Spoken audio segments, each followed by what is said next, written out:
programang ito ay rated SPG. Striktong patnubay at gabay ng magulang ang kailangan. Maaaring may masiselang tema, lengguwahe, karahasan, sexual, horror o droga na hindi angkop sa mga bata. Sinabotahe ni Trixie at ni Eira ang DNA testing na pinagawa ni Atty. Meredith. Alamin natin. Welcome back sa aking channel. Mga kaganapan sa Lilet Matias. Iyak ng iyak si Tinang Ses. Hindi alam ni Ses kung paano niya uumpisahan na sabihin sa anak-anakan niyang si Lilet ang nalaman niya tungkol sa pagkatao ni Lilet. Nakakaalalay naman si Leilani dito kay Tinang Ses dahil talaga namang apektado ng husto si Tinang Ses sa nalaman niya kay Atty. Meredith. Nadadala din si Tinang Ses sa palabas na pinapanood niya. Maya-maya, habang nanonood si Tinang Ses ng palabas ni Julieta, naabutan ni Lilet si Tinang Ses na humahagulgol sa iyak. Kaya biniro ni Lilet si Tinang Ses na grabe naman daw kung makahagulgol si Tinang Ses sa pinapanood niya. Samantalang si Star Valencia lang naman ang pinapanood ni Tinang Ses. Dagdag pa nga ni Lilet na dalang-dala daw masyado si Tinang Ses sa pinapanood niya. Pinakita ni Lilet ang picture nilang dalawa ni Julieta. Nagulat sila Tinang Ses at Leilani kung bakit may picture si Lilet kasama itong si Star Valencia na pareho nilang iniidolo ni Lilet. Nagpaalam na si Leilani na matutulog na. Nang sa ganun ay masabi na ni Tinang Ses kay Lilet kung ano ang sinabi sa kanya ni Atty. Meredith kanina para hindi na sa iba pa malaman ni Lilet ang totoo. Pag-alis ni Leilani, nauna munang tinanong ni Tinang Ses kung bakit sila magkasama ni Julieta at kung nagkausap ba silang dalawa. Biniro ni Lilet si Tinang Ses na secret muna dahil masyadong confidential. Nagsabi si Tinang Ses na kapag hindi sinabi ni Lilet kung ano ang ginawa nilang dalawa ni Julieta, ay hindi din aaminin o sasabihin ni Tinang Ses kay Lilet ang sikretong tinatago niya. Nagtanong si Lilet kung ano ang sikreto ni Tinang Ses dahil ang sikreto ni Lilet ay hindi talaga po pwede na ipagsabi kahit kanino.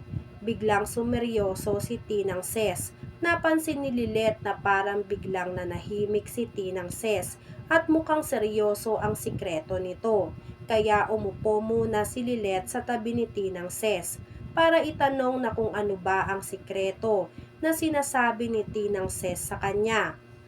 Excited sana si Lilet na malaman kung ano ang sikreto ng Tinang Ses niya.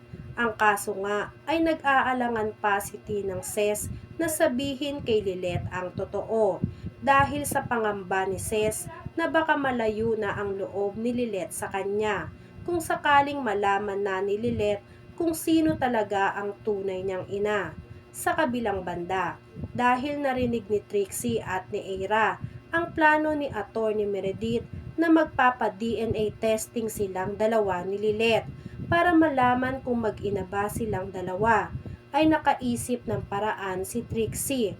Kilala daw ni Trixie ang doktor na magtetest sa sample ni Lilet at Atty. Meredith, kaya kaya daw gawa ng paraan ni Trixie na madaya ang resulta ng test ni Atty. Meredith dahil kilala daw ni Trixie ang medtech na nasa ospital kung saan ipapatest ang DNA test nitong sila Lilet. Dahil nagawa na daw ni Trixie noon na kausapin ang medtech dahil sinubukan na dati na ipatest ni Trixie si Lilet at Ramir para masiguro kung mag-ama ba talaga silang dalawa. Kaya naman nabuhayan at nagkaroon ng pag-asa itong si Eira para mabago pa ang resulta ng DNA test. Lalo pa at napansin nila na mukhang excited na si Atty. Meredith na magpa-test dahil pinakancel agad ni Atty. Meredith lahat ng meeting niya ngayong araw. Magbabayad si Eira ng malaking halaga kay Trixie para matawagan na agad ni Trixie ang kaibigan niyang medtech. Handa namang magbayad si Eira kay Trixie para lang mabago ang resulta ng test, para masabi ni Atty. Meredith na hindi niya anak si Lilet at wala na silang magiging problema at hindi na masira ang pamilya nila. Pagtapos magbigay ng sample ni Atty. Meredith para ipatest sa family doctor ni Laramir ay hindi na mapakali si Atty. Meredith. Napapainom na nga ng wine si Atty. Meredith dahil sa tense na nararamdaman niya. Dahil ilang araw na lang daw ay malalaman na niya ang resulta ng DNA test nilang dalawa ni Lilet at magkakaalaman na kung anak ba talaga niya si Lilet at kung nag-match ang DNA test nilang dalawa. Pinakalma ni Atty. Spanky si Atty. Meredith dahil nag-uumpisa na naman si Atty. Meredith na atakihin ng panic attack niya dahil sa pag-aantay ng resulta ng DNA test. Iniisip din ni Atty. Meredith kung paano na si Tinang Ses kapag lumabas na ang resulta at si Atty. Meredith talaga ang tunay na ina ni Lilet.